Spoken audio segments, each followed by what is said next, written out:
My name is Ayan, and this is our channel Overperforming Underdog, where Kevale and I will prep you for the upcoming Formula One 2020 season. This starts on the 5th of July, and our new series is called Restart. Let's start with the changes that impact all the teams in a segment we call What's New This Season. The biggest news this season is the announcement of new TV graphics. Here are a few highlights of these new graphics. You will have ultimate driver comparison, which will allow fans to see their favorite drivers compared to other drivers, not only from the current grid, but also in history going back to 1983. High speed and low speed corner performance. It will show fans how well the drivers have tackled both the fastest and the slowest corners. The third thing is driver skills rating, which will essentially break down and score the driver skills to help identify the total best score of the driver on the track, based on factors such as qualifying performance, starts, race pace, tire management, overtaking and defending styles, to provide an overall driver ranking. I guess the best driver will now not be chosen by a poll, but will be chosen by this score. Car and team development and the overall season performance is another highlight. It will essentially show the pace of the team's development throughout the season based on their race-to-race performance. Qualifying and race pace predictions. Now this is my favorite. What this will do is essentially gather data from practice and qualifying laps to predict which team is set to perform best during qualifying and the race. All of these features will come in at various points during the entire season. Now, let's look at the things that are not going to happen. Right? With back-to-back races at the same venue, there was talk of reversing the direction of the grid, which means if you're racing anti-clockwise in one race, you would go clockwise in the other, as well as reverse grid, which essentially means that if on the first day or the first race you finished first, the qualifier of the second race would be a 30-minute sprint where you start last. If you finish second, you start second from last, and so on and so forth. Both of these ideas have been scrapped. There will be just traditional racing on the same location, even if they're on back-to-back weekends. All of these are exciting changes, and we have our in-house resident expert, Kevale. What do you think about all of these changes? Well, first I want to quote Sebastian Vettel's words for the reverse grid. He basically called it bullshit. So I think that's a good way to look at it. And that's exactly what Mercedes team also felt, which is why it was vetoed against. There are two things I want to mention here, right? For the benefit of our viewers, reverse grid is the sprint that was going to happen on the second race. And the second thing is, Kevale, we have to keep this video family friendly. But, I really appreciate the place where this is coming from in order to make the races more exciting, especially because they're being held on the same venue. So the reason why this even came up was because the assumption is that the second race will essentially have the same results as the first race, given the weather conditions remain the same. So that is why these suggestions were being proposed. Yeah, but I'm glad, just to make sure that these races are fair, that this has not been included. Yeah. Moving on to actual racing teams. Kevale, what is the latest from each team? So for the team-wise updates, we shall follow the descending order of the pre-season testing lap times. So it comes as no surprise that Mercedes has posted the fastest lap in the pre-season testing, and their dominance in the turbo hybrid era is continuing. The good thing is that Valtteri Bottas has actually posted the fastest lap time for Mercedes. So I'm really hoping to see some competition between Valtteri Bottas and Lewis Hamilton. Although I wouldn't be too worried if I'm a Lewis Hamilton fan, because generally he picks up through the season. In P2, we have Red Bull with Max Verstappen, their clear favorite driver, who's also posted their fastest lap time for this pre-season testing. They have renewed their contract with him till 2023. With him, we also have Alex Albon, who joined midway in the 2019 season. And this is Red Bull's second season with the Honda engine, and things are looking pretty good. They have no regrets parting ways with Renault. they will be a very strong contender for the Constructors' Champion and Max Verstappen for the Drivers' title. So this season will also be very crucial for Alex Albon's future. Max Verstappen has actually won the last two Grand Prix in Austria, so he is pretty much the favorite to winning the first two races. The third position in pre-season testing is Daniel Ricciardo in his Renault. Yes, that's right, it's Renault and not Ferrari in the third position. I have mixed feelings about this.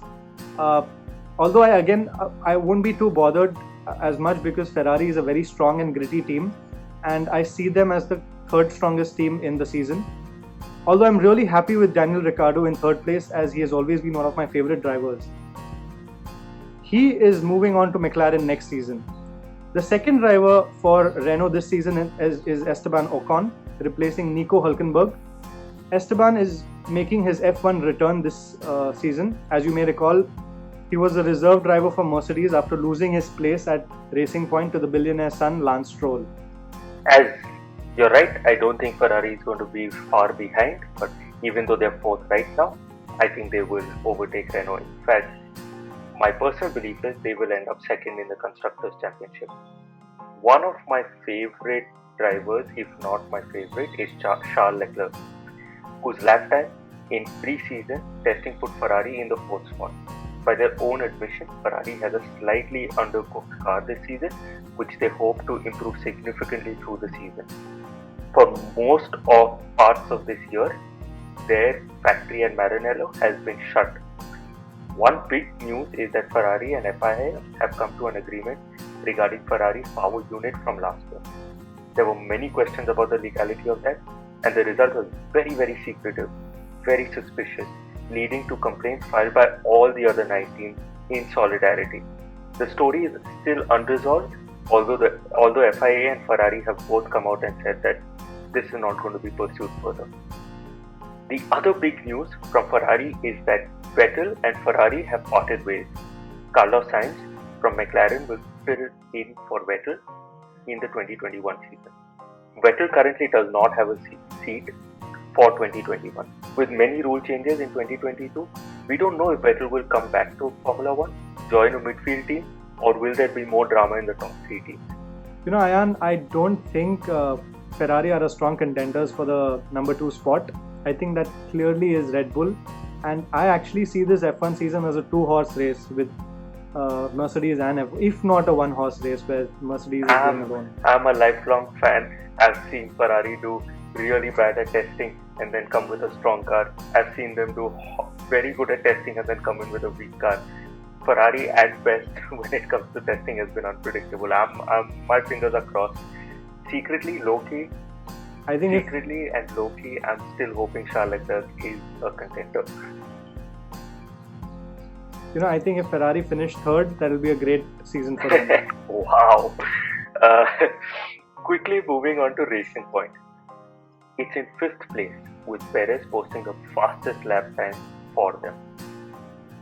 If you remember, Racing Point had one of the fastest cars earlier this year during testing. Lance Stroll is the other driver for Racing Point. This year, they seem to have a good car with strong competition in the midfield. As you may recall, earlier this year they were jokingly called Racing Point or the Pink Mercedes for blatantly copying 2019's Mercedes car. They had admitted to tracing, but since there was no illegal transfer of information, it was all within the rules. The morality, though, can be questioned. Hopefully this year they innovate more than they copy. Although for a midfield team, copying the race leader is a safe bet.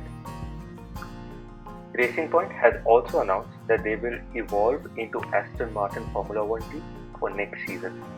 Next up is McLaren in 6th place, with Carlos Sainz giving them their fastest lap, who, as mentioned earlier, is replacing Sebastian Vettel at Ferrari in 2021.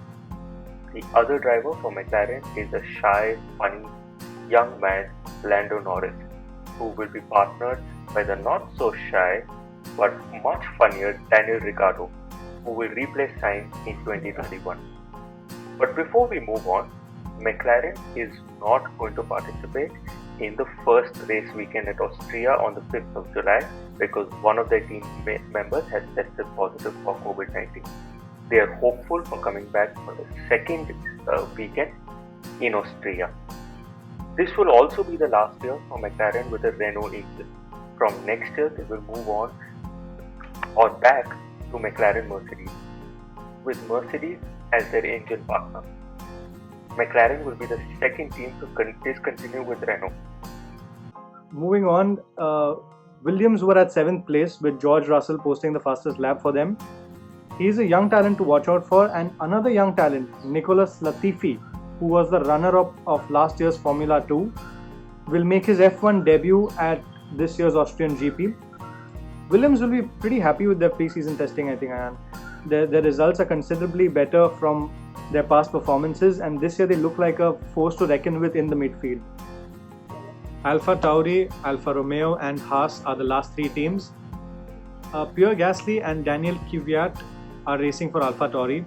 Pierre Gasly, after being relegated to Alpha Tauri from Red Bull Racing, had some pretty impressive races in the last season.